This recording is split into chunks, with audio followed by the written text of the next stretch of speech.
something marked on was that all of us, the media included, were willing to come here and take a risk and put ourselves in harm's way for the sake of other people. And that had a very strong moral fiber to it. And I think what they saw in it was a true humanitarian request. And it was that to which they responded. I would say to you that every one of us, when the announcement was made, wept uncontrollably. It was an amazing moment, an amazing moment. Congressman Blagojevich, wait. Congressman Blagojevich of Chicago. Please. Thank you very much, Reverend Jack. Thank you. Well, let me just say that history has repeated itself again. I've been saying all along, some of the naysayers who thought that this mission was doomed from the beginning, that coming here to Yugoslavia for the first time in my life, a place that my father came from and was last here during the Second World War, that coming here with Reverend Jesse Jackson on a humanitarian mission with an objective to secure the release of soldiers held as POWs was doable. And I'm happy to say that with Reverend Jackson, with Dr. Joan Brown Campbell, and all the other distinguished ministers and members of the clergy, we played a role in securing their release. And let me just say, Reverend Jackson, it's been great working with you because our boys are coming home. Rabbi Jacobs and Now, Rabbi Stephen Jacobs of Los Angeles. Friends, this is a great metaphor for life, for everybody who's ever been locked out of hope. Reverend Jackson has constantly been told the door was closed. It's never been closed in his mind and heart. All of us, it's an honor to be together, people of hope and faith to all of America, to the world. God bless him. God bless your support. Thank you. No, wait. Just a moment, please. Just a moment. Can you go back a little bit? I am Dr. Nazir Khaja of the American Muslim Council. I must say that it's a moment of great pride and pleasure to be a part of this team effort where people of all faiths have joined together to bring our boys home. I cannot say how overwhelmed I am with the effort that has taken place under the leadership of Reverend Jack. Great for this.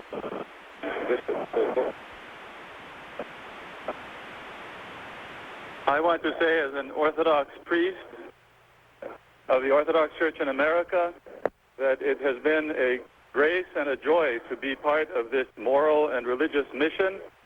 And what we have done under the leadership of the Reverend Jesse Jackson is, we hope, we pray, we are confident, a step towards a better future for this region, all of us Americans, and for the world. Thank you. Bishop Leonid Kishkovsky, speaking on the release of the 3 American captives by the Yugoslavs.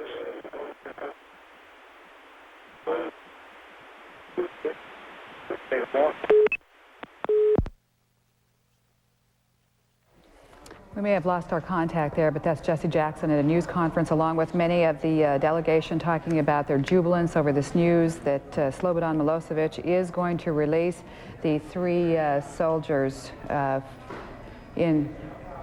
Let's go back right now to the Pentagon and join that briefing that's in progress as we continue to monitor the news coming out of Belgrade that the 3 U.S. soldiers will be released. The active army, if he were to mobilize everybody, it would be about 400,000. So to go back to the original answer, we see no indication that there are 100,000 people there now. And that would be adding up the BJ or the Army and the MUP or Special Police. It is clear, however, that he does, that he seems to think that he is going to be attacked by ground forces because he's been lining up defensive positions along the Macedonian border and the Albanian border. He's been digging in with artillery and armor. Let's go to Brent Sadler in Belgrade for the latest on the release of the 3 American captives. Brent, what have you learned in the past few moments? Well, it is confirmed by the government here that the 3 captured United States servicemen who've been imprisoned since they were captured on the Yugoslav-Macedonian border will be released in the next few hours. We understand to the Reverend Jesse Jackson, who's been trying to mediate their release since he came here some 48 hours ago. I'm told by the Foreign Ministry here in Belgrade that all 3 American GIs will be handed over to the Reverend Jackson and Congressman Rod Blagojevich on Sunday morning, and they will be able to travel by road from the Yugoslav capital, Belgrade, and make an overland trip of some 6 hours to the Croatian border with all necessary security to make sure that they have a smooth trip out of Serbia. So this has been a dramatic about turn in the stated policy of the Yugoslav leader, President Slobodan Milosevic, whose officials have been saying throughout the continuation of the Reverend Jackson mission that the 3 GIs would not be released until the end of hostilities because they were treated as prisoners of war under the Third Geneva Convention. In fact, the Red Cross chief only saw the 3 GIs a few days ago and a Red Cross doctor for the first time since they've been taken captive.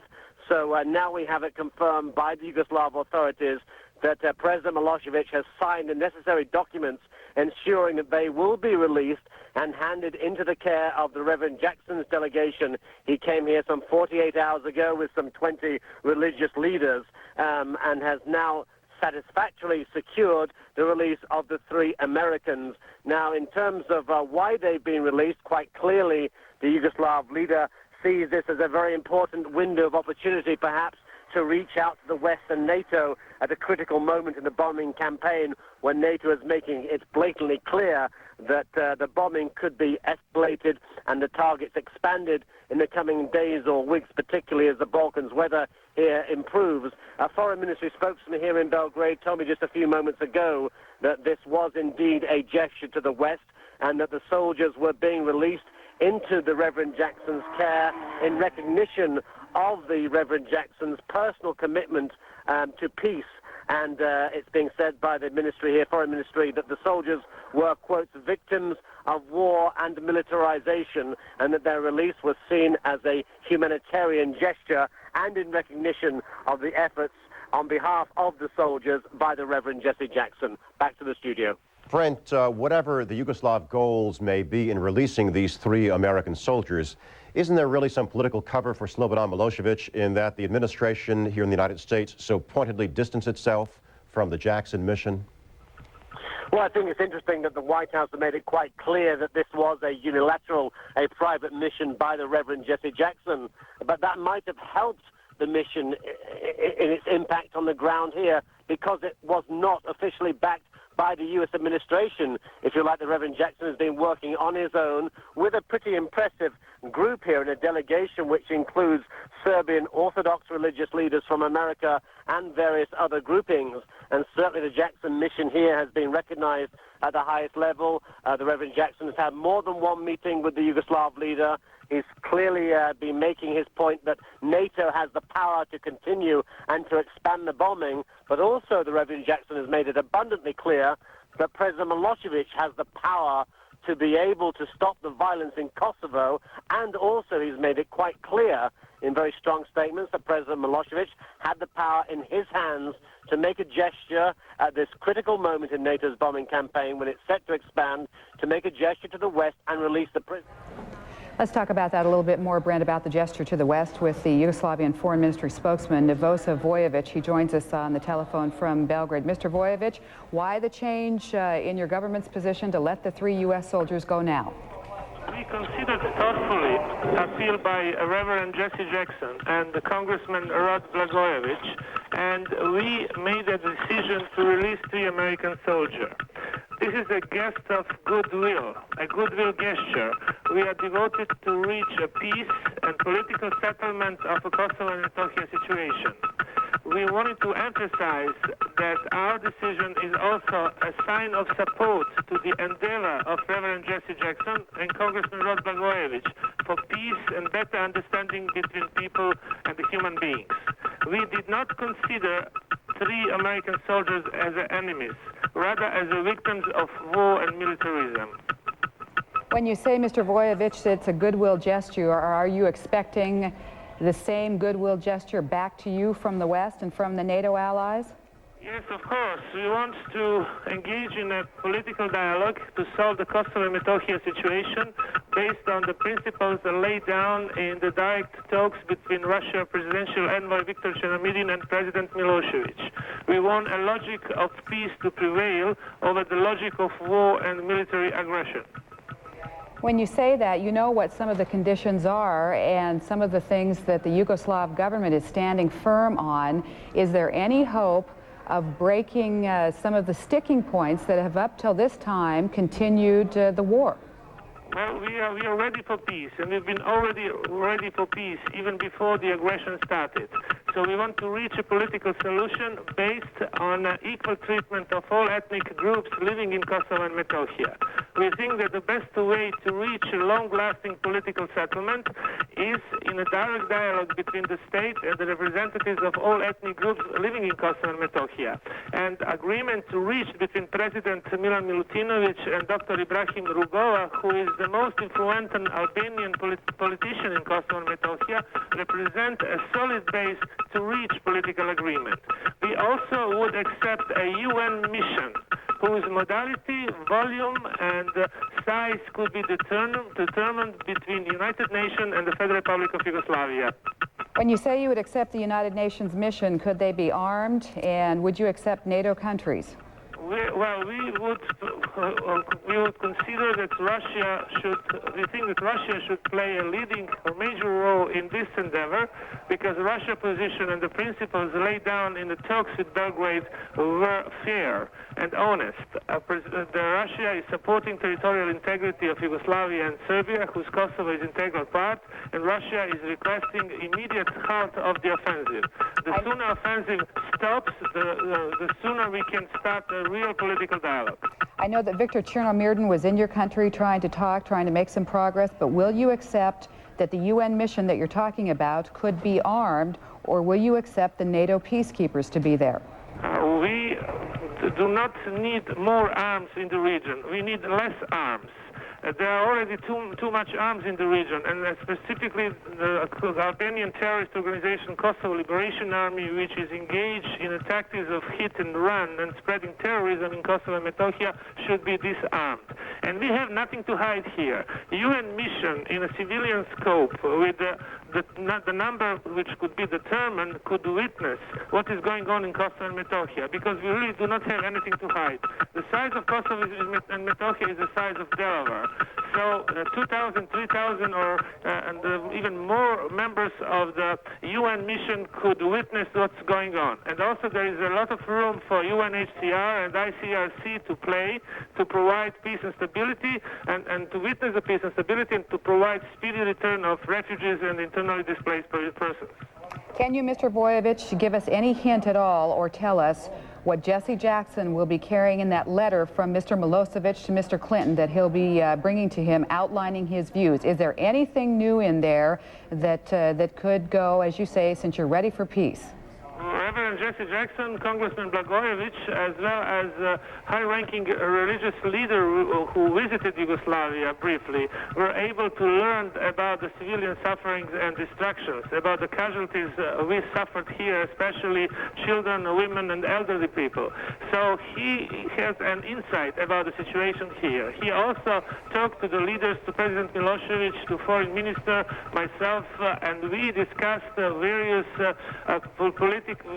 political agenda we have in mind in order to solve the problems and to reach long-lasting political solution. And he is aware of this position, and he is going to do his best to present this to the American political milieu and to the American public. But is Mr. Milosevic offering anything new, or is he going along with some of the what NATO wants to end the hostilities?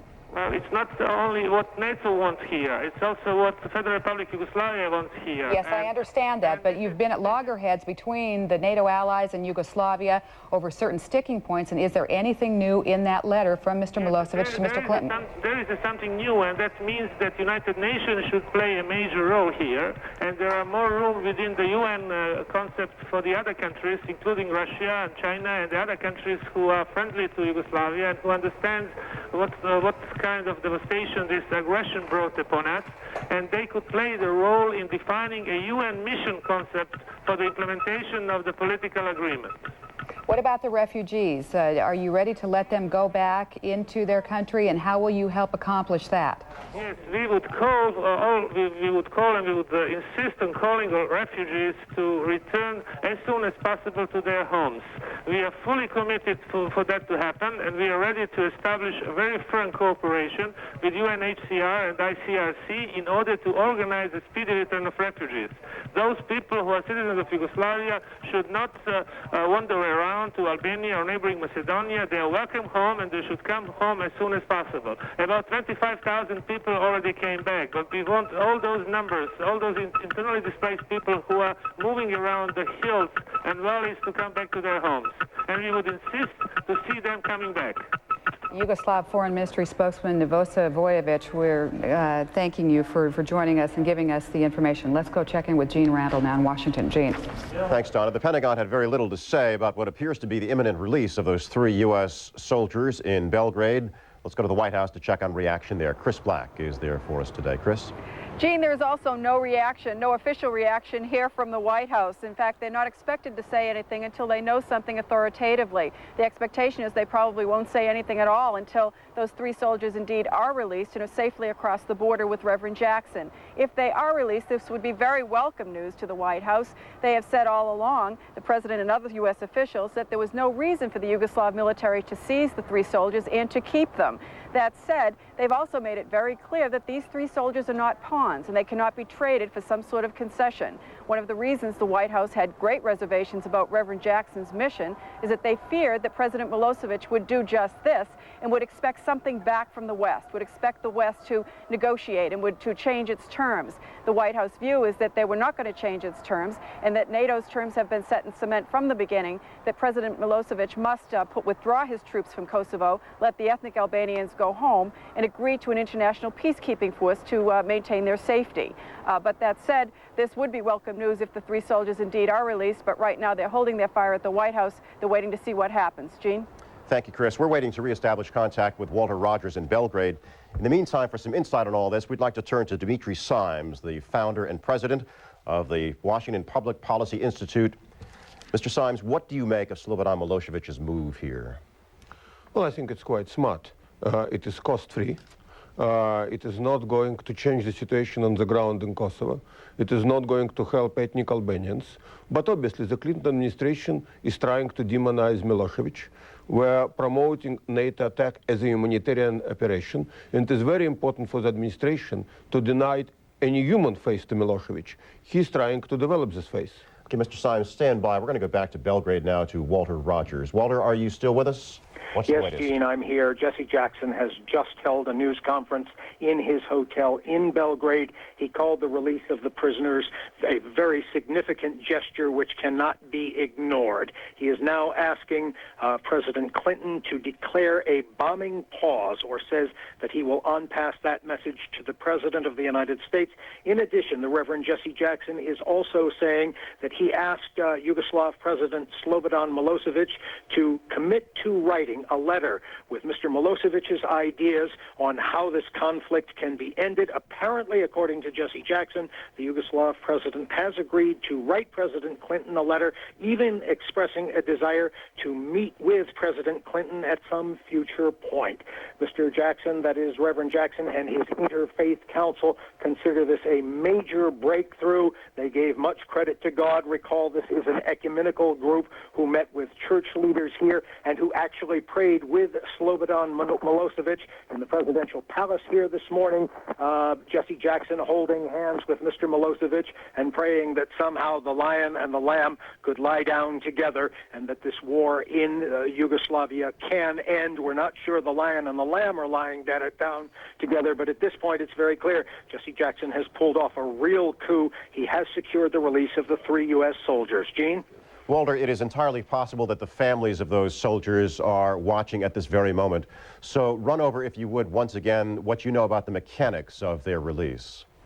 Well, about 4 or 5 hours ago, Reverend Jesse Jackson met with the Yugoslav President Slobodan Milosevic. Prior to that, in every meeting for about 48 hours, the Yugoslavs made it very clear they were not going to release the 3 American soldiers. As a court of last resort, Jesse Jackson went to the Yugoslav President, Mr. Milosevic, appealed to him in a 3-hour meeting, appealed to him on humanitarian grounds. Jesse Jackson said, take the risk. You can do it. You've got the power. In that 3-hour meeting, Mr. Milosevic said he didn't think he could do it, but he would ponder Mr. Jackson's request. Jesse Jackson then left that meeting. He was very, very optimistic, even though there was nothing right up front which said the captives would be released. There was a subsequent meeting a short while ago with the Yugoslav foreign minister, Mr. Jovanovic.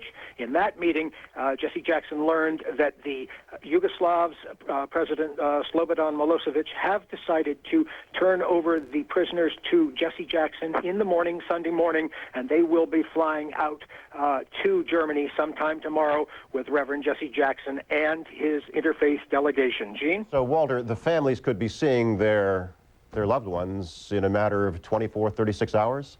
Well, that depends on how long the Army decides to hold these 3 soldiers. Remember, what seems more likely is that the families might fly to Germany. The soldiers are almost certainly going to undergo medical tests in Germany at a U.S. military base there. They may be debriefed there, or they may be debriefed in the United States. But remember, the Army still is unclear on the exact circumstances by which these men were taken captive by the Yugoslavs. Remember, they were part of a peacekeeping force, and it's not exactly clear the circumstances by which the Yugoslav Army took them prisoner. So there's going to be considerable debriefing. There is going to be a physical examination, and it's not exactly clear when. It's just as likely the families of these men could be flown to Germany, but that's speculation at this point. Gene? Walter, one final question. You've been at this business a long time. You've been in a lot of situations around the world and used your talent to describe what you have seen and heard. How would you describe what you have seen and heard today? Well, in a phrase, the opera ain't over till the fat lady sings. Jesse Jackson was getting extraordinarily negative signals throughout all his meetings, even with Mr. Jovanovic, the foreign minister, this morning. He then had this long 3-hour meeting with President Milosevic. Even then, Mr. Milosevic said, no, it cannot be done. Jesse Jackson and his interfaith delegation refused to give up. They kept praying at the beginning of every meeting, the end of every meeting, and by afternoon's end, Mr. Milosevic did a somersault, flip-flopped, and said, yes, these 3 soldiers will be released to Reverend Jackson's delegation Sunday morning, and they will be on their way back to the United States via Germany at that point. Big news from Belgrade today, and Walter Rogers and Brent Sadler covering it very well for us indeed. Let's turn now back to Dimitri Simes, whose latest book is called After the Collapse, Russia Seeks Its Place as a Great Power. You heard the foreign ministry spokesman from the Yugoslav foreign ministry say that Russia should play a major role. Russia is a friend of the Serbs. Do you think that it is possible or even probable that Russia will end up playing an important role in helping resolve this crisis? Russia will have to play a major role if there is any diplomatic solution. If we have to go all the way to Belgrade and end this war with an unconditional surrender by Milosevic, then you do not need Russia. If you want to cut a deal, Moscow can be of help. Mr. Simes, what do you think Russia's stake is in all this? Is it to take the title of your book, seeking its place as a great power, trying to reestablish itself, reassert itself? Russia wants to be a great power. Russia is rather impotent today. And of course, they are very eager to play a role. But they're also at a very tight spot. They don't like NATO attacking Milosevic, but they need Washington much more than they need Belgrade. So they're really engaged in a very delicate balancing act. And they would love to deliver Milosevic to the Clinton administration without sacrificing their great power image. Well, that delivery indicates a great deal of leverage the Russians would have to have with the Serbs. Do they have that leverage? The leverage is provided by NATO attack, not by Moscow influence over Milosevic. And who is the key figure in Moscow at this moment, if this is to be resolved with Russian help? Is it Primakov? Is it Chernomyrdin? One big problem we have in Moscow that is very difficult to figure out who is really in charge. Yeltsin has enormous powers, but he is not in full control of his mental faculties. Chernomyrdin is competing with Primakov. I think, however, you can say that all senior Russian leaders, A, are very apprehensive about the NATO attack. B, they wanted to end as quickly as possible. C, they wanted to end with a role for Russia. And they want to win favor of the Clinton administration if it is at all possible. Mr. Symes, it is clear that Belgrade will be looking for some kind of reciprocal gesture from the West, having now released or agreeing to release these 3 U.S. soldiers.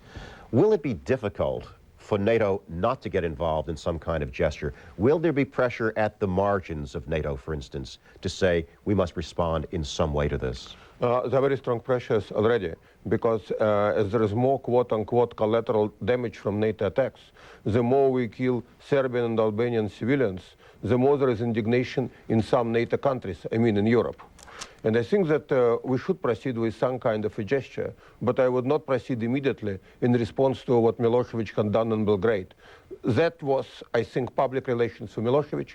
The soldiers should be congratulated, the families should be congratulated, but there is no need for any immediate American reciprocity. Public relations or not, was it a shrewd political move by Mr. Milosevic? It was a masterful political move. Milosevic shows his human face. And because no vital American interests are involved, we present him as a tyrant, dictator, Adolf Hitler. That is why we allegedly are attacking him. If he shows himself to be less than a demon, it is always a political victory for him. So bottom line of this day in your mind? The bottom line is Does the equation change? Great news for the soldiers, great public relations for Jesse Jackson, mixed feelings in the White House, pleased about the soldiers, upset about public relations victory for Milosevic. Mr. Symes, thank you very much. Donna? Gene, thanks very much. For folks who may just be joining us, let's recap our breaking news this hour. The Yugoslav government, President Milosevic, has decided to release the 3 American captives. As we know, Jesse Jackson on a mission there to try and win their release. It did not look very promising. He urged Mr. Milosevic in a call with CNN this morning. Jesse Jackson told us that he urged Mr. Milosevic to make a bold move. And as you know, Mr. Milosevic had said that he would not release until a NATO bombing ended, but then he turned around and will be releasing the 3 soldiers with Jesse Jackson on Sunday morning. The plan is that they will leave and go to Croatia, then to Germany, and then to the United States. So Andrew Ramirez of Los Angeles, Christopher Stone of Smiths Creek, Michigan, and Stephen Gonzalez of Huntsville, Texas, if it goes as planned, and if we're hearing what we're hearing now, they will be with Jesse Jackson Sunday morning on their way home. Jesse Jackson will also carry a letter from Mr. Milosevic to Mr. Clinton outlining his views on how the conflict could end, including possibly wanting to meet with Mr. Clinton. We'll keep you posted on all the developments as our extensive coverage continues right here on CNN.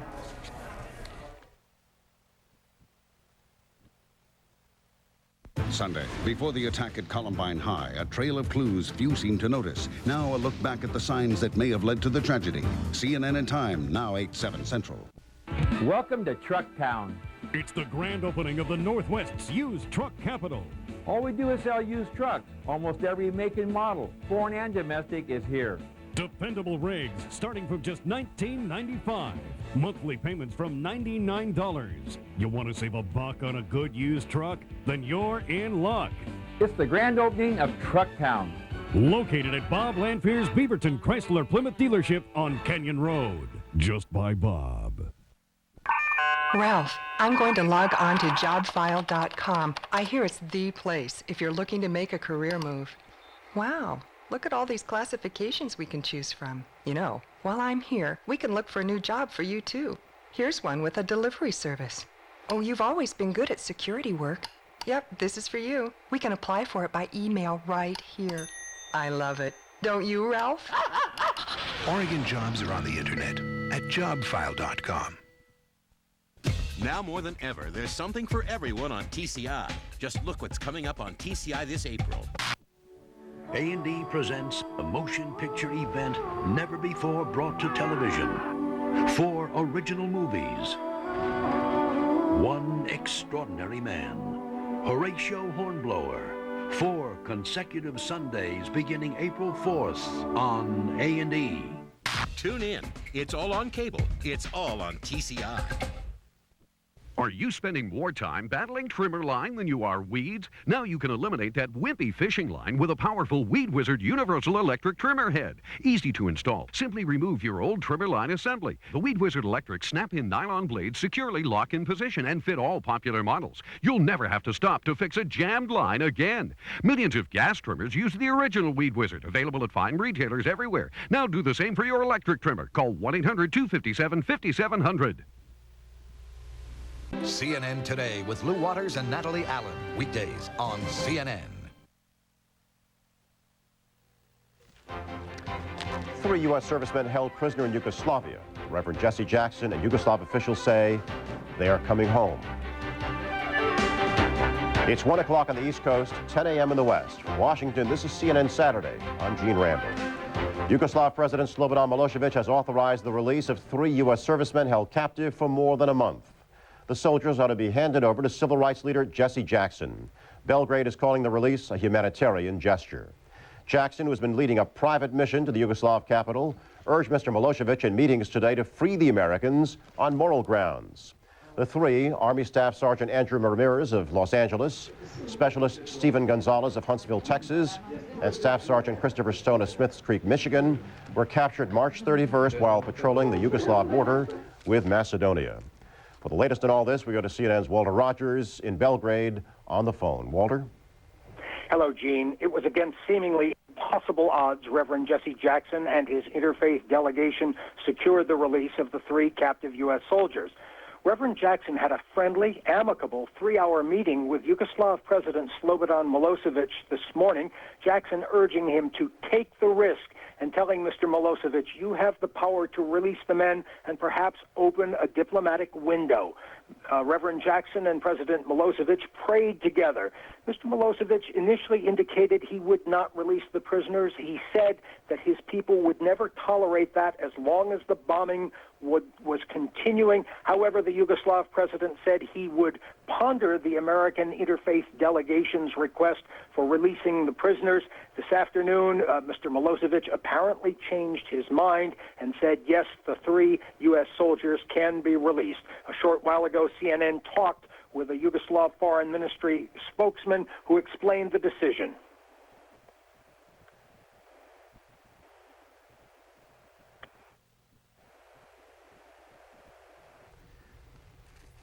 Walter Rogers, apparently we don't have that portion of the interview, but tell me in the meantime something about the Jackson delegation's reaction when this happened. Gene, they were, of course, ecstatic. They jumped up and they threw their arms around each other. Jesse Jackson himself took a diplomatic note. He struck a diplomatic note in all this.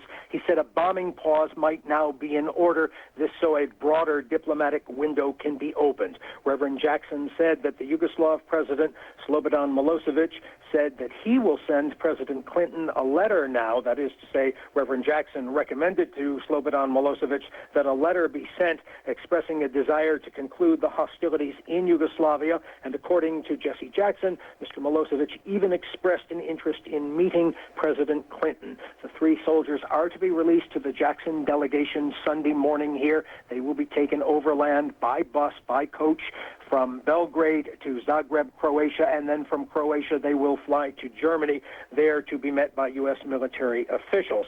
Now, Jesse Jackson is saying at this point that he would like to see a bombing pause called. He said the Yugoslavs have made a significant diplomatic gesture which cannot be ignored. And of course, Jesse Jackson's mission here has always been two-pronged. He wanted very much, of course, to get the 3 soldiers released into his custody, but he also hoped to open a broader diplomatic avenue by which the United States, NATO, and the Yugoslavs could perhaps negotiate some kind of end to this war. Gene? Walter Rogers in Belgrade. The Pentagon, of course, has been very publicly concerned about the 3 U.S. prisoners being held captive by the Yugoslavs. Let's go to the Pentagon now and David Ensor for the initial reaction there. David? Well, the first reaction was that they want to wait and see whether these soldiers are in fact freed. They welcome the move if it is in fact going to happen, but very cautious language from the spokesman just a few minutes ago here at the Pentagon. Here's what he had to say. It's too early to tell. Obviously, it's good for the POWs and their families, but we've only seen the reports. We can't verify them at this time. We've not talked to the Reverend Jesse Jackson. We have not talked to anybody else over there, and I think we just have to wait and see what develops. And what people say about this, how soon it happens, these are all questions that remain to be answered.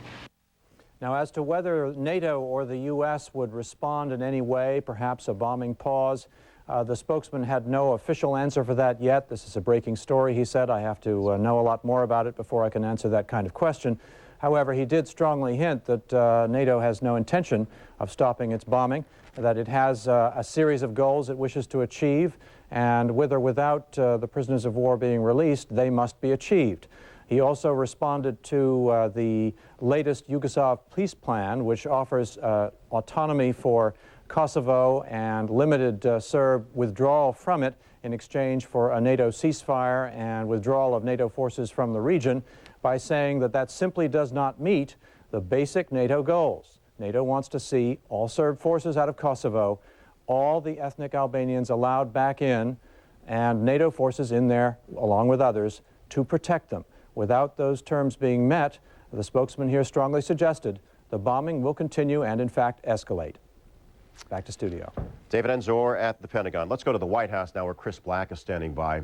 Chris, the administration took great pains to distance itself from the Jackson mission to Belgrade. I think, as Samuel Berger put it, we would prefer this mission not go forward. Any reaction there to what we've learned in the past 30 minutes or so? Gene, there's no official reaction yet because they cannot independently confirm that the Yugoslav government will do as they say and will release those 3 soldiers to Reverend Jackson's custody. They would welcome the release of the 3 soldiers. All along they've said that Yugoslavia had no reason to seize the soldiers or to keep them. But they've also made it very clear, Gene, from the beginning that these 3 soldiers are not a bargaining chip, that they were not something to be bartered with. And their concern about this mission, in addition to being very concerned about Reverend Jackson's personal safety, which they could not guarantee, is that President Milosevic would misinterpret the visit because Jesse Jackson has been a sort of semi-official envoy to Africa for the United States government, and would think that he could somehow do business with Jesse Jackson and get NATO to change its terms. NATO has been quite clear that President Milosevic must withdraw his troops from Kosovo, must let the ethnic Albanians go back, and must allow an international peacekeeping force to be in Kosovo. And that hasn't changed, and there's no indication that it will change. Gene? Now, Chris, could the White House be put into something of a diplomatic box here in that Jackson is said to be carrying a letter from Slobodan Milosevic meant for President Clinton? How does he treat that? Well, I expect he'll deliver the letter and the president will read it. They have, as you noted before, they did not sanction this trip. They made it very clear that Reverend Jackson was traveling as a private citizen. They, in fact, discouraged him from going. They said they didn't think it was a good idea. They don't like freelance diplomacy. Typically, secretaries of state do not, because they think it muddies the waters. And they also do believe, Gene, that President Milosevic will only respond to pressure. So the response on the part of the U.S. government as of today is that they will ratchet up the pressure on President Milosevic. They will intensify the air campaign. And last night, the president signed a sweeping trade embargo on Yugoslavia that one official said is designed to tighten the screws still further. Gene? Chris Black at the White House. Thank you, Chris. NATO says last night's raids against Yugoslavia were the most intense since the strikes began in March. Among the targets, NATO says it hit petroleum plants and military airfields. Serb media say at least 23 people were killed when a missile struck a civilian bus on a bridge in northern Kosovo. The Pentagon says it is mystified by the allegation, adding that the bridge was not on NATO's target list. President Clinton, as Chris Black has mentioned, signed an executive order imposing a broad unilateral trade embargo on the Yugoslav Republic of Serbia. It's aimed at cutting off the supply of oil to Yugoslav forces. The order affects all commerce, banning exports and imports from Serbia. The sanctions do not affect trade with Yugoslavia's other republic, Montenegro, which has resisted the Serb crackdown in Kosovo. The European Union is considering a similar trade embargo, we are told. In Greece, a NATO member which shares religious and cultural ties with the Serbs, a May Day labor rally turned into a protest against the NATO bombings. Police say more than 10,000 people gathered outside the U.S. Embassy in Athens, burning American flags and calling for a bombing halt. In a northern port city, protesters temporarily blocked NATO from shipping equipment to troops stationed in Macedonia. A new wave of refugees has been pouring into Albania, and what the UN suggests is a Serb move to depopulate the largest city in southern Kosovo. Among 12,000 Kosovars almost 12,000 crossed into Albania near Morina on Friday, and a UN refugee official expects at least that many to arrive today. Refugees say Serb forces have been rounding up ethnic Albanians in the Kosovo city of Prizren and herding them toward the border. Some report that men and boys have been pulled from the departing refugee convoys. We'll be back in just a moment.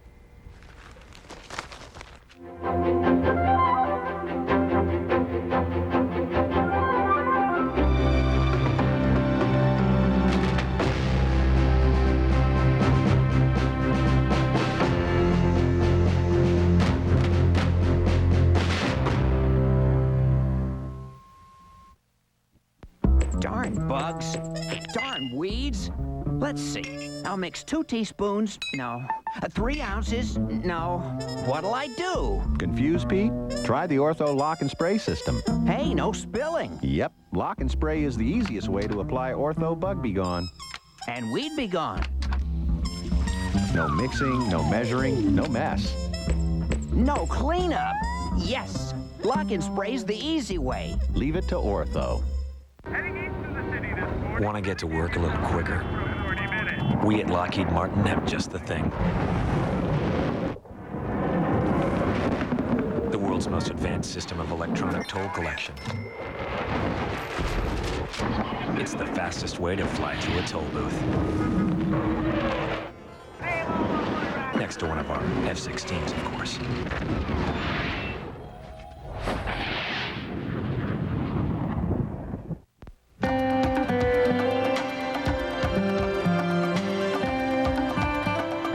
Nature made me a person of many parts. Nature made me determined to make all of them last. And thankfully, to help, there are premium quality nature-made vitamins and herbs, like vitamin E, which research shows can help keep my heart healthy. There's no stopping me, because nature made me. Like the Amanita villosa, the Amanita virosa is a white mushroom that grows in Nova Scotia. However, unlike the villosa, it's poisonous if ingested. The same mistake can happen investing internationally, if you base decisions strictly on geographic region or industry. That's why American Century's international team makes its investments company by company based on earnings growth, which earned these funds impressive ratings. We think it's just a smarter and healthier way to invest.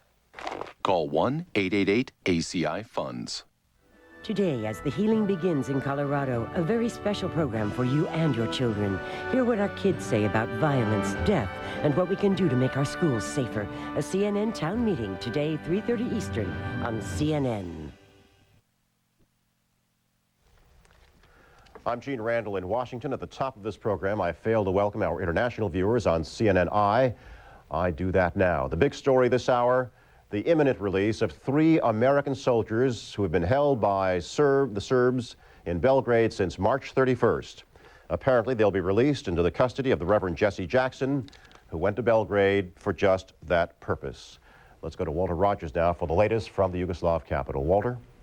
Hello, Gene. Reverend Jesse Jackson and his interfaith delegation has been working extraordinarily hard here against some very discouraging circumstances because for at least 48 hours they've been meeting with Yugoslav officials, and they did not have the slightest hint that the 3 soldiers would be released. Indeed, at each of these meetings they were lectured that there must be a stop to the NATO bombing before the captive soldiers were to be released, and they had no inclination, as I say, that the soldiers would be released. Indeed, Jesse Jackson met with Yugoslav President Slobodan Milosevic about midday today. They talked for 3 hours again. Mr. Milosevic said he could not release the soldiers at this time. The Yugoslav people would not accept that because the NATO bombing continues. Nonetheless, that was described by Reverend Jesse Jackson as a very upbeat meeting. There were a number of other clergymen with Jesse Jackson in that meeting with Mr. Milosevic, and they said there was clearly a shift in the atmosphere at that point. And even though Mr. Milosevic, in that 3-hour meeting Saturday, told Jesse Jackson initially that the soldiers soldiers would not be released, there was a feeling here that there might be a shift. And in point of fact, Mr. Milosevic did, while initially refusing to release the soldiers, he did at one point say he would ponder the discussion.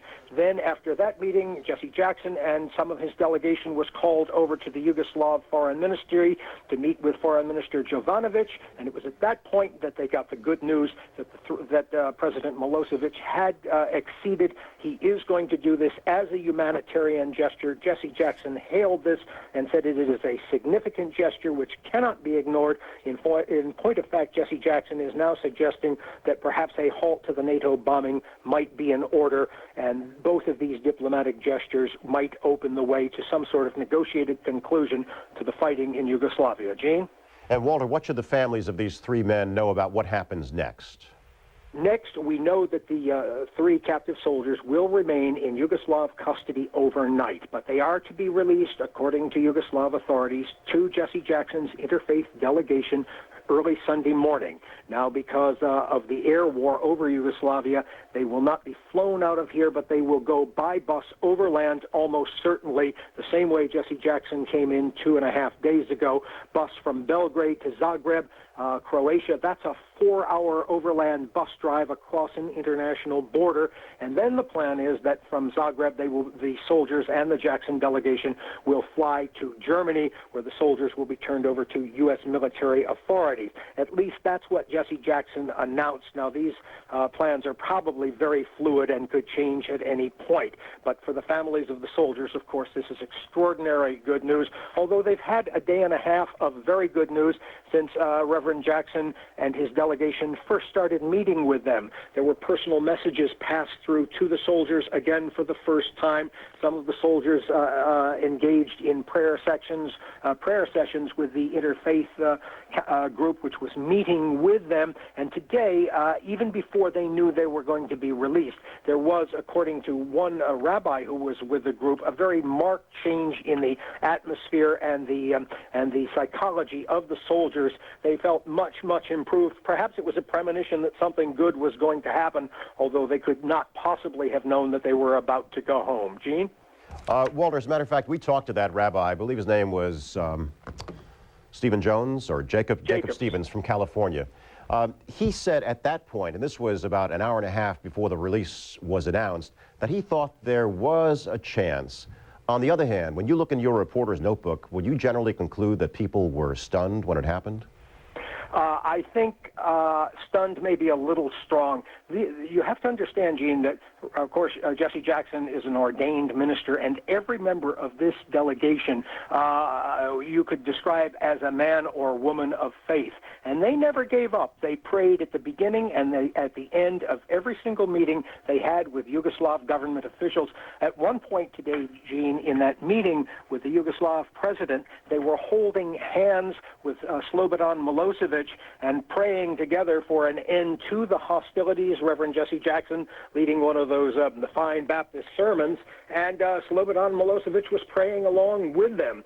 So you have to add that element into the equation, because while it was probably a most discouraging start to this visit, these clergymen and women never gave up, and they were rejoicing in a theological sense when they received the word that the three soldiers would be freed. Gene? Walter Rogers in Belgrade for us. And once again, the headline out of Yugoslavia today, it appears that the 3 U.S. soldiers who've been held captive by the Serbs since March 31st are about to be released, at least after one more overnight stay in Belgrade, and they will be taken out of the country tomorrow to Croatia if things go as we are told they will go. We're waiting for the first official family reaction. We're standing by in Los Angeles to get that, but for now, we will take a break.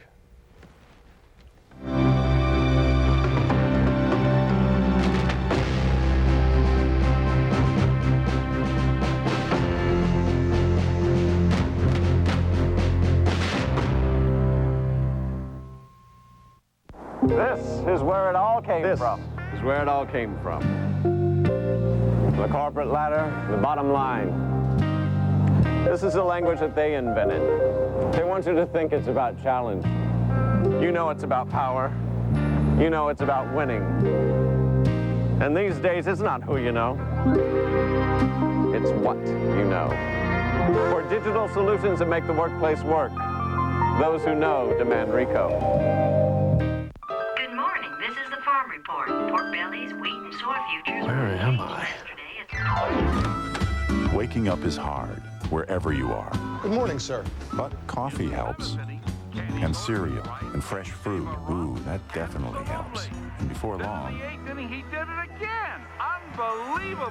you're a human again. This town's not so bad. Complimentary breakfast and a great new frequency program. It's more than a room. It's comfort. When Diane initially came into the office, her time horizon for investing her money was rather short term. It was right after college. I was going to turn over the money pretty quickly to pay for graduate school. Since then, her objective has changed. I've always had this kind of long-term goal in mind, which is starting my own business. What that means actually invest more aggressively because her time horizon had lengthened. She knows herself. She knows her goals. She knows her tolerance for risk. She's learned about the tools that Schwab has to assist her in meeting those goals. Son? Yeah, Dad? Your mom and I want to retire, but, we never saved any money. That's where you come in. Huh? What grade are you in now? Second? Third? Third. That's plenty of school. It's time you got a job. But I can't multiply yet. Well, I wouldn't let that slip out in an interview. Besides, you can read, right?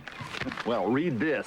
The classifieds. Go get them, Tiger. Don't be caught unprepared. Ask your financial advisor about the funds of Alliance Capital, the investment professional's choice. Do it now, because later is sooner than you think. We are waiting to hear from the family of Army Staff Sergeant Andrew Ramirez in Los Angeles. He is one of 3 American soldiers who apparently will be freed by the Yugoslav government sometime tomorrow morning. Slobodan Milosevic made that gesture today after a visit by civil rights leader Jesse Jackson and a 3-hour meeting during which Jackson pled for their freedom. Apparently he has gained that, and they will be free tomorrow, we are told by Serb officials. In the meantime, we turn to the Kosovo crisis, the refugee crisis. It continues unabated. And we have a report from Nick Robertson, who is in Morina, Albania. Just before 10 in the morning at the Albanian border. An hour now since Nexmedin and his family fled their home in Kosovo. There's no one here to show them how to be the refugees they've just become. 10 piled into his brother Jeladin's car. Little space for anything else. After half an hour, they find an Albanian soldier. Strangers in this land, they must ask directions. It's a bad road there, he says. All they have is an address on a slip of paper, no phone number. Jeladin comforts one of his children. They talk of sleeping in the attic and basement while Serb police ransack their house. They stopped us on the road, demanded our money, everything, says Nexmedin's wife, Nafir. It's 11 now and lost in Kukës, looking for the United Arab Emirates refugee camp. And when they find it, it's full. Turned away, they are told to go to the UNHCR office back in town. Confused, Nexmedin says he's not sure where they mean. If he were in prison, he says he would know. 11:30 a.m., out of gas now. There was none to buy in Kosovo and no money to buy some now. Jeladin is forced to walk the mile or so into Kukës to get the documents for the camp. Rebuffed from one office, sent on to the mayor's office. The deputy tells them to drive to southern Albania and on to more offices. This one in a bar. This one closed for lunch. 1 p.m. They meet an old friend. Here for a month already, destitute again. The Albanian landlord doubled the rent. He convinces them to go back to the mayor. This time, some luck. Seeing the CNN camera, the mayor relents. Give them the papers, he says. When the camp is full, we can do nothing. 1:30 p.m., the mood changes. A bus offers a free ride to the UNHCR. Papers in hand. The last hurdle. All they need is a UNHCR stamp on those papers to guarantee a place in the camp. I told you, no more room, he says. Try another camp. Back, outside the camp, Nexmedin's sister shows up. She rented an apartment when she got here from Kosovo a week ago. But it's full already, 25 people. no room for her kin. 3 p.m. Geladin comes back and breaks the bad news to his brother Nexmadin. No place in the camp for them and their children. Albanian TV told us we'd be taken care of, he says, as he tries again with his seemingly useless papers to get in. That was Nick Robertson in Marina, Albania. Back now to our top story, and that is freedom for the 3 American soldiers in Belgrade. On the phone with us from New York is Ladislav Jovanovic, the Yugoslav charge d'affaires at the United Nations. What is it your government is looking for in return for the freedom of the 3 American soldiers? Well, the decision of our president to let free American soldiers was based on his and our great appreciation of the spiritual and moral strength of both Reverend Jesse Jackson and a number of other religious leaders representing the main faith in the United States. So in sign of the support for their dedication to the peace and understanding between peoples and nations, our president decided to take that decision. But are you looking for something in return? We have done something which is fully in line with our respect for the people and their moral and spiritual authority who are members of the delegation of Reverend Jesse Jackson. And in addition to that, we, doing this, we have confirmed that we don't see in free American soldiers our enemies. We see them as a victim of the war and the militarism. So this is in sign of those considerations that our president has done it. Okay, but I think you still have not answered the question. Is your government looking for something in return from the West, from the United States? My government, my country is a victim of one unauthorized illegal aggression, and being a victim, it aspires only to peace and political settlement. So the key of the war keys in the war are not in our hands. They are in hands of the government of the United States and NATO countries. If that side is to do something in order to de-escalate tension and to direct the development toward the peace and political resolution to all problems, then one can say that it is a turn of that side to do the next step. Mr. Jovanovic, what is in the letter that the Reverend Jackson will carry to President Clinton? What can you tell us about that? I don't know what he's going to tell to President Clinton, but I know that he is a very noble man. He is certainly opposed to any idea of violence or war.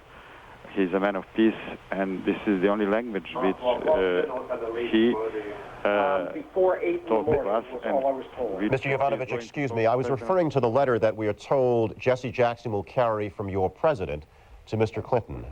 I'm not aware of that. I don't know that he has a special letter to deliver to President Clinton. Okay, is your country at this time, at this point, willing to begin withdrawing its forces from Kosovo province? We have already declared our readiness to start reducing our military and police presence there until the pre-war level, provided that NATO bombing stops and the NATO troops and us start withdrawing from our frontiers. Is that a non-negotiable position in your view, that NATO must stop the bombing before Serb forces begin withdrawing from Kosovo? But you know, NATO action is a generator of all problems we are facing now, not only in Yugoslavia and not only in Kosovo and South Kosovo, but the international community as well. United Nations are in a very bad position, marginalized. United Nations is trying to recover its own prestige and authority, and I think that even NATO countries find themselves in one mess situation. Instead of philosophizing about everything, the easiest and simplest thing would be to stop bombing and to open the large political potentials for resolving all other problems, including the main problem, which is the final resolution of the Kosovo-Metohija issue. Mr. Jovanovic, thank you very much. Thanks for being with us. The Yugoslav Chargé d'Affaires at the UN in New York. We'll be back in a moment.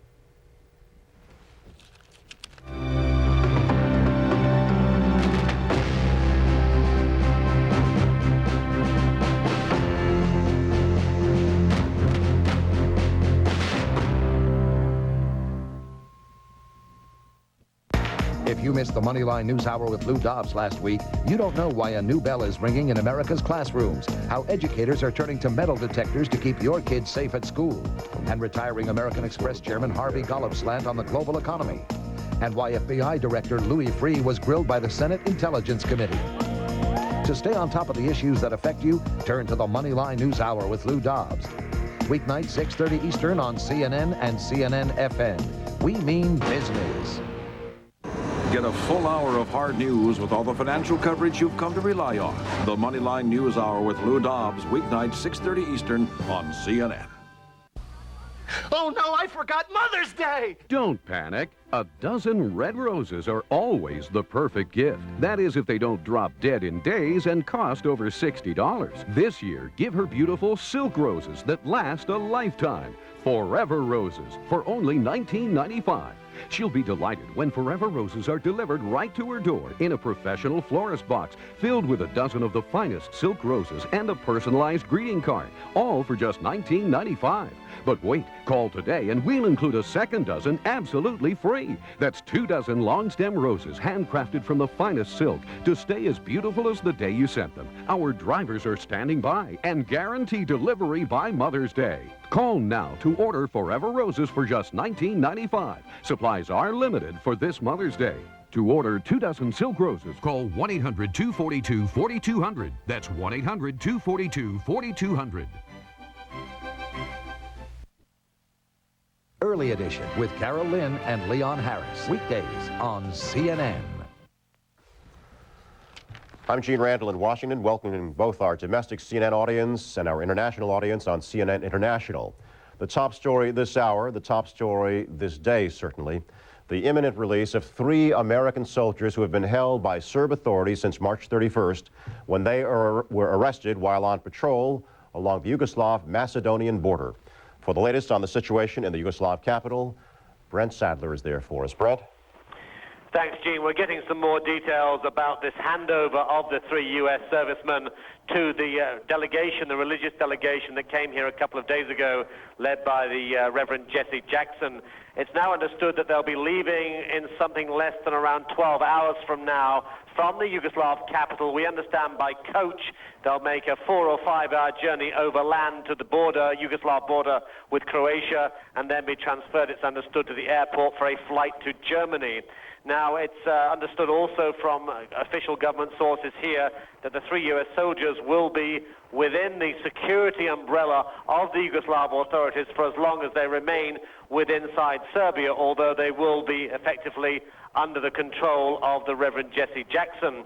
Now, this somersault in the Yugoslav position followed some 48 hours of the Jackson mission here to the Yugoslav capital. The delegation spent several hours with the Yugoslav leader, President Slobodan Milosevic, during which it's said that they spent some time in a joint prayer session, including the Yugoslav leader himself, the Reverend Jackson, consistently arguing that while NATO has the power to continue the bombing of Yugoslavia, the Yugoslav leader also had the power to stop violence in Kosovo and also the power to release the 3 U.S. servicemen, who it was said repeatedly by officials here in Belgrade that they could not be released until after the end of hostilities. They were, it was said here, being regarded as prisoners of war. And to underline that status, the International Red Cross was allowed a few days ago access for the first time to the 3 U.S. servicemen. That has dramatically changed within the last couple of hours, with the Yugoslav leader now responding directly to the Reverend Jackson's humanitarian mission. And although the Reverend Jackson came to Yugoslavia without the clearance, without any sort of green light from the U.S. administration, which had stressed the soldiers should not be released with any conditions, Jackson has succeeded in persuading the Yugoslav leader that they should be allowed to go home as soon as possible. Now, the Reverend Jackson, since this announcement was made public by the official Yugoslav news agency Tanjug, has made it quite clear publicly that this was a window of opportunity, in the words of the Reverend Jackson, for the West and NATO to respond, and perhaps, in his words, to give Yugoslavia a night of peace from the bombing, that there perhaps should be some sort of reciprocal gesture from the West in the wake of the release of the 3 GIs to put some sort of pause to the bombing to allow diplomatic efforts, particularly those that are being spearheaded by the Russians, to have some impact on what's happening in terms of the military aspects of this conflict. So there we have it, a release of the 3 prisoners expected in the next few hours, their departure expected in the morning Sunday from Belgrade to the Croatian capital, thence on to Zagreb, and then a flight to Germany. So an absolute somersault in the position of the Yugoslav leader, President Slobodan Milosevic. Gene. And Brent, a few moments ago here in Washington, we talked to the charge d'affaires at the UN mission of Yugoslavia in New York, and he made it clear that the Serbs are looking for some kind of reciprocal gesture. But he also disclaimed knowledge of the letter, which I am told that Jesse Jackson is carrying back to President Clinton. What can you tell us about that? Yes, the Reverend Jackson has said he would be carrying a letter from President Milosevic to President Clinton, outlining President Milosevic's views of how the crisis should be ended. Reverend Jackson said the letter would include, quote, a desire to meet with the President of the United States and to take this matter to its natural resolution. That, as well as a renewed appeal from the Yugoslav leader for NATO to halt the bombing campaign, because, in the words of the Yugoslav president, it is, quote, traumatizing the people here, end quote. So also a step further, the Yugoslav leader said he would be prepared even to meet the President of the United States himself in a face-to-face meeting to try and get the political solution which the Yugoslavs have been pushing through the Russians onto the table. But obviously NATO is continuing the bombing campaign, and Western journalists, as I speak to you now, are now on their way to a location north of the capital of Kosovo, to see the site of where it's claimed. The official news agency says here that at least 23 people have been killed as a result of a NATO missile attack on a vehicle, a bus it's understood, in that area. So you have the ongoing dynamics of the military conflict continuing at the same time as the Reverend Jesse Jackson, having now secured the release of the U.S. prisoners, is saying that the West ought to consider as a reciprocal gesture a pause in the bombing. Gene. Brent, you and Walter Rogers have been right on top of today's dramatic developments, and we will talk to you soon. But let's stay in Belgrade for the moment and hear what Jesse Jackson said to reporters shortly after he had learned he had gained a pledge of the release of those 3 U.S. servicemen. But makes the investment in their release and then willing to address the full points of contention, desires to meet with President Clinton, is sending him a message for communication, then those are steps of substance. I wish that Reverend Joan Brown Campbell, who is co-chair of our delegation, who heads the Council of Churches, and Congressman Bajorevich would also respond to you, because the impact of Dr. Joan Brown Campbell has been a significant one. When we met with the soldiers on yesterday, she has communicated with their parents, their spouses. She prepared the kits for the Bibles and religious paraphernalia for them, and the communications from home. We went back, and 9 of us visited them today. We just had the sense that something big could happen, and it did. Dr. Joan Brown Campbell, congratulations to you. You respond, please, and then Congressman Bajorevich from me. Could you stand closer to the microphone? No, let her respond. Can you back up just a little bit, please? I want to say something that... Yes, can you back up just a little bit? Wait. Can you back up just a little bit, please? It's kind of shorter statement. This is Dr. Joan Brown Campbell of the National Council of Churches. I want to say something that Reverend Jesse Jackson cannot possibly say. And I think it's extremely important for people to know that when asked what was it that turned the tide, there's no question but what the moral authority of the delegation played a part. But most importantly, Reverend Jackson's cogent arguments, his ability to understand both the situation here and the situation in our own country, and his unquestionable courage and persistence. I think one of the things that they all remarked on was that all of us, the media included, were willing to come here and take a risk and put ourselves in harm's way for the sake of other people.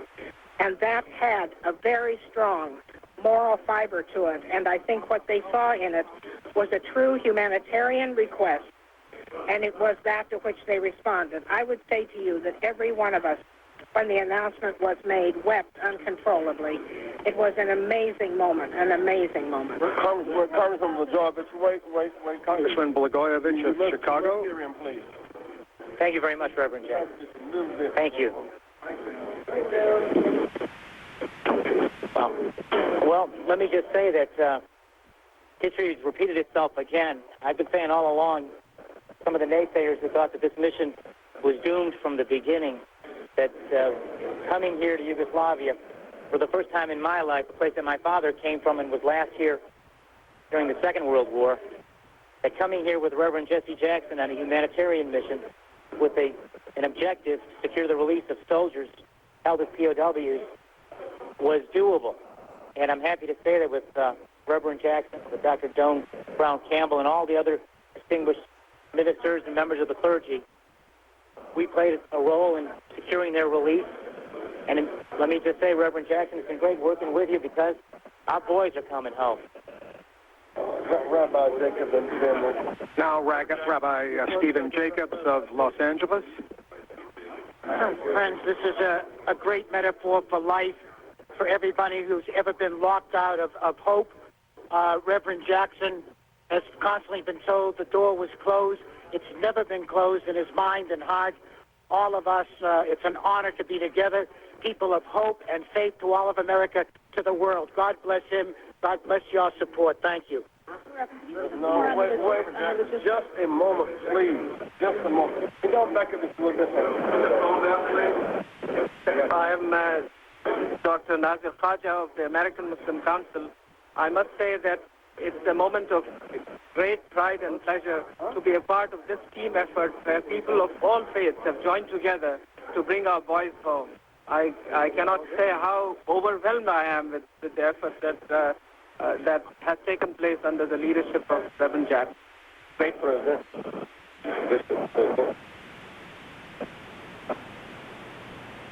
I want to say, as an Orthodox priest of the Orthodox Church in America, that it has been a grace and a joy to be part of this moral and religious mission. And what we have done under the leadership of the Reverend Jesse Jackson is, we hope, we pray, we are confident, a step towards a better future for this region, all of us Americans, and for the world. Thank you. When we come back, we'll go to the Pentagon for reaction there. Stay with us.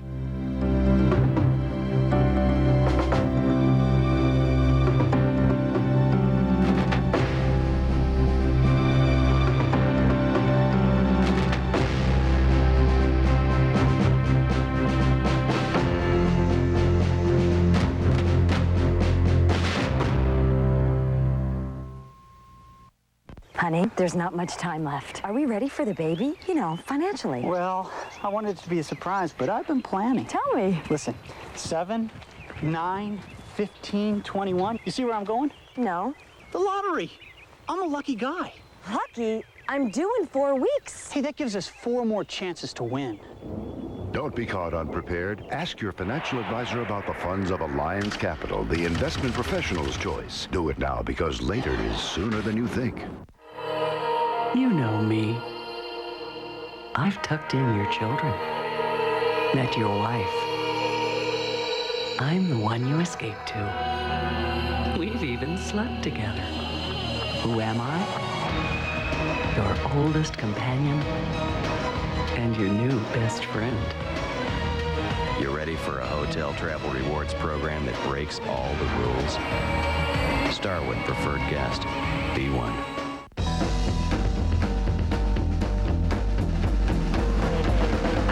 Car with a red tail light, it's like glue on the corners and it's hugging tight. It's got a rag top and a down through the hood. She goes up, and she's run. Let's go! The 1999 Mazda Miata. Set it free, and it'll return the favor.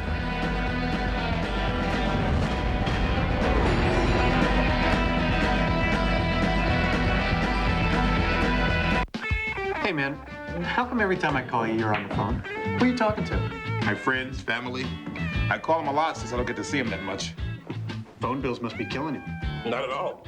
I dial 10-10-321. Saves me 50% on calls over 10 minutes. And when you're talking with family and friends, you just know you're going to be on for a while. Sounds good. My wife's on the phone all the time with her sister. Hey, man, am I ever going to get to shoot? Not when you're playing against me. I'm watching you, CNN.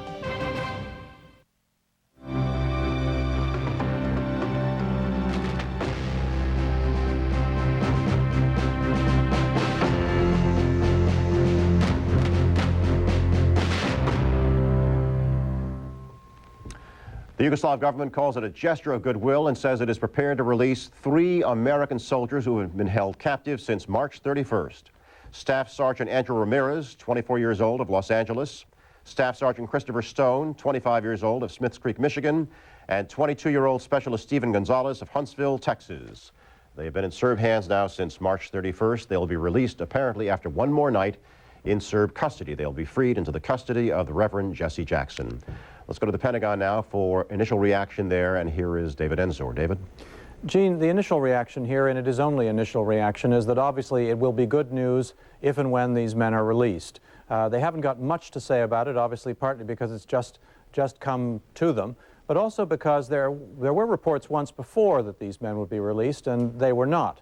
So people here in this building want to wait and see what happens rather than what is said from Belgrade. If the procedure that was planned last time is followed, the men would probably go from Belgrade to Croatia, and from there to Ramstein Air Base in Germany. They would be debriefed there by military officials, and their health would be looked after if it needed any help. And then the members of their family would be assembled in one place somewhere in the United States for their homecoming. But again, no welcoming here, really. They want to wait and see till the men are actually free before they say that. Meanwhile, David, the war continues. NATO had very heavy strikes overnight on Operation Allied Force, and the Serbs are reporting that a bus was hit by a NATO strike and that 23 people were killed. What's the Pentagon saying about that?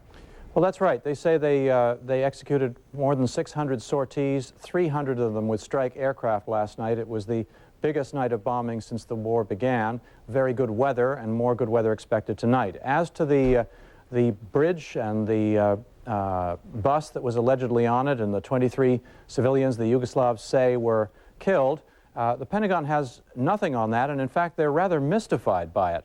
They say that bridge was not on their target list. Here's how the spokesman put it today. We have seen those reports, and we have absolutely no confirmation of them. We've been checking both here and at SHAPE, and we have found nothing to confirm those reports. We continue to check. Was such a bridge on the target list yesterday, last night? It was not. It was not? No.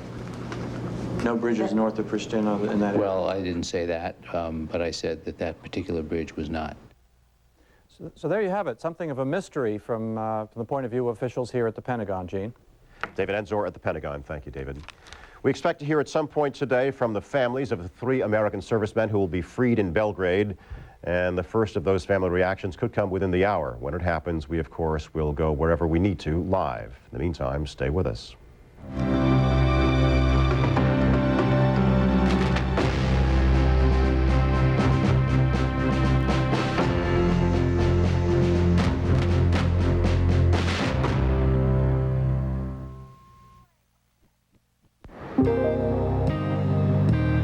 It's a dog-eat-dog world, with every dog looking for his day. So it's all work your butt off and watch your tail. Now you know how to do that, don't you? Learn new tricks. For digital solutions that make the workplace work. Those who know demand Rico. If you could accompany your data on this trip overseas, the experience would be alarming. Local carriers handing it to national carriers, over to cable carriers, until you don't know who has your data. Unless you send it through here, with the one and only company that owns the entire network, local, national, and international. So you know who has your data. On net from MCI Worldcom. I feel pretty, oh so pretty. Through this door I feel pretty, is the power to make the internet come to life.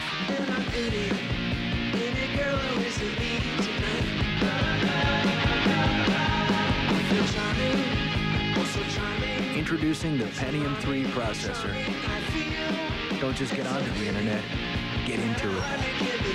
Find out how at Intel.com.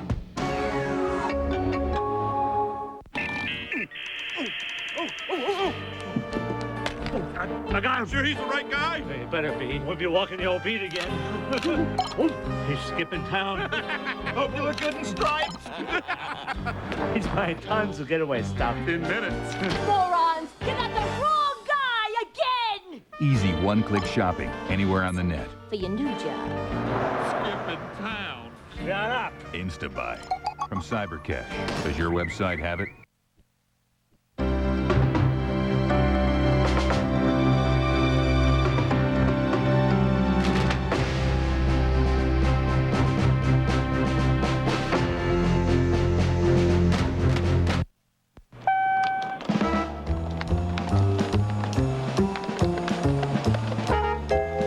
Unisys people just can't stop working on their clients' problems, even when it looks like they're not working at all. That's it. Excuse me, but some of us are trying to work. When it comes to solving problems through information services and technology, at Unisys, we eat, sleep, and drink this stuff. If you could accompany your data on this trip overseas, the experience would be alarming. Local carriers handing it to national carriers, over to cable carriers, until you don't know who has your data. Unless you send it through here, with the one and only company that owns the entire network, local, national, and international. So you know who has your data. On net from MCI Worldcom. I was fed up with treating my heartburn symptoms, so I had the problem fixed. Nighttime was the worst. I couldn't even lie down, so I finally did something about it. You can spend your life treating chronic heartburn with daily medications and restricted diets. Or you can do what I did, fix the problem with videoscopic surgery. Call 1-800-606-6481 for a free videotape. Or ask your doctor about how this videoscopic surgical procedure can fix chronic heartburn in most cases with shorter hospital stays than traditional surgery. Say goodbye to heartburn medications. Eat the food you love and start sleeping like a baby again. Treating the symptoms was hard. Fixing the problem was easier than I thought. Consult your doctor and see if videoscopic surgery is right for you. It could be the answer you've been looking for. Call 1-800-606-6481 now for your free videotape. As with any medical procedure, videoscopic surgery can carry risks and complications. You can treat it or fix it.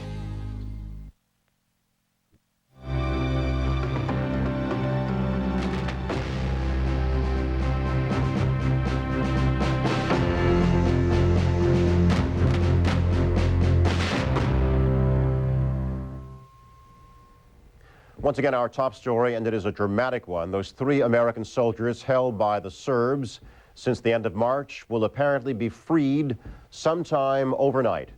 They'll be released into the custody of the Reverend Jesse Jackson, who went to Belgrade to accomplish just that. The issue had been in strong doubt until the very moment that the Yugoslavs announced they would be freeing the 3 soldiers as a gesture of goodwill. Turning now to the refugee situation.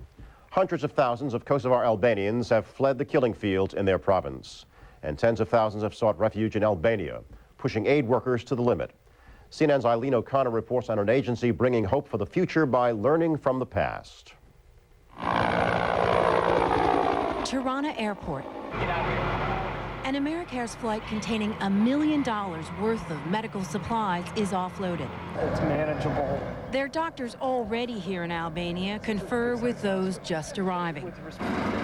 After over a decade's worth of experience, Americares will do things in Albania in this refugee crisis differently. John Reel and Dr. Robert Bristow head up the delegation, visiting the Ministry of Health, hospitals, and of course, the refugee camps, looking for the best ways to cooperate with local authorities. Aid organizations have learned a valuable lesson over the years. Temporary fixes are not enough and are now focusing on the long term in countries like Albania. Doctors say in the past, parallel medical systems were set up. Once the crisis passed and those structures were withdrawn, the people left behind were left with nothing. Initially, we would come in with sort of Western ideas about how to do things. We would bring in Western doctors and Western medications and ideas, and we would implement those on whatever the crisis or the situation was. And I think what we've learned is that what's more useful is to come in and work with the existing infrastructure. Here in the transit camp in Tirana, they find a makeshift clinic staffed by 3 doctors from the local Albanian hospital. Over a 12-hour shift, they see over 240 patients, 20 an hour, 10 times the number an average clinic sees in the United States. Those numbers mean shortages. Laringite, bronchite, diarrhea un po'. Okay, so essentially what they need are oral antibiotics, common ones, amoxicillin, tetracycline, doxycycline. They're treating a lot of upper respiratory infections. The poverty of Albania and its medical system frustrates and further traumatizes Kosovars like this woman, who had access to better care back home and who find themselves unable to fill their prescriptions here. There are shortages, too, of simple diagnostic tools. Agim is crying from the pain of an apparent ear infection, but the doctor has no otoscope and so must refer her to a specialist for diagnosis and a prescription for that all-too-precious antibiotic. After a week of fact-finding, Americares decides sending more doctors here is not what is needed. They will stick with sending supplies, but target them to certain hospitals and to certain needs. When you initially come in, you know, it's very much a Band-Aid effect, but as the needs develop and you're getting a better understanding of the infrastructure that's in place, you really do have an opportunity to do something that has a much more lasting effect. Hoping, in the end, it won't just be the needs of the refugees, but of Albanians, too, that are served. Eileen O'Connor, CNN, Tirana, Albania. And recapping our top story, 3 very relieved families in the United States today. Yugoslavia has announced it is releasing the 3 American Army soldiers it has held since March 31st. And Donna Kelly will pick up the story at the top of the hour. I'm Gene Randall in Washington. Thanks for being with us.